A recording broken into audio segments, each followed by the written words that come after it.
जय महाराष्ट्र बुलेटिनमध्ये आपलं सगळ्यांचं स्वागत। बुलेटिनच्या सुरुवातीलाच बातमी आहे अकोल्यातून।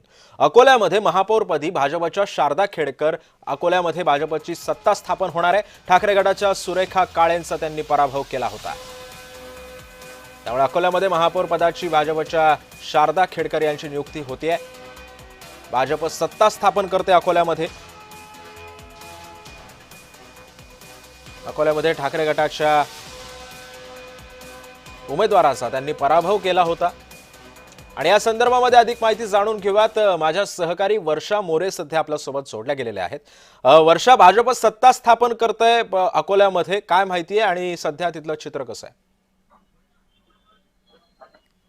सिद्धेश, आज जे आहे महापौर उपमहापौर पदाच्या ज्या आहे निवडणुका होत्या आणि 11 वाजतापासून या निवडणुकाला सुरुवात झाली आहे आणि आज जे आहे माहिती मिळते की शारदा खेडकर यांनी जे आहे सुरेखा काळे यांचा पराभव केलेला आहे, तोही फक्त 35 मतांनी।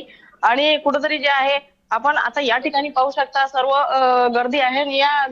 आता ते सगळे जे बाहेर वाट पाहत आहेत ते उमेदवार बाहेर कधी येतील।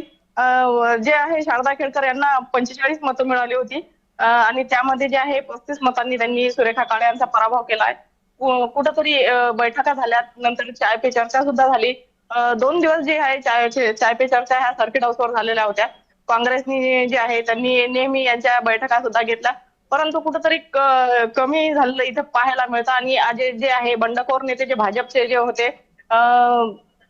जे नगरसेवक होते त्यांनी आशिष पवित्रकर त्यांनी सुद्धा आज भाजपला पाठिंबा दिला आहे आणि बहुमत मिळालेलं नसताना भाजपच्या मित्र वर्षा, अकोल्यामधली निवडणूक जर आपण बघितली असेल तर अकोल्यामध्ये मोठा संघर्ष पाहायला मिळाला होता। अकोल्याचं राजकीय अर्थकारण जर आपल्याला समजून घ्यायचं असेल तर अकोला महानगरपालिका ही अतिशय चर्चेत राहिलेली महानगरपालिका होती आणि त्याच्यावरती आता भाजप सत्ता स्थापन करते। पुढची राजकीय गणितं कशा पद्धतीने बदलू शकतात?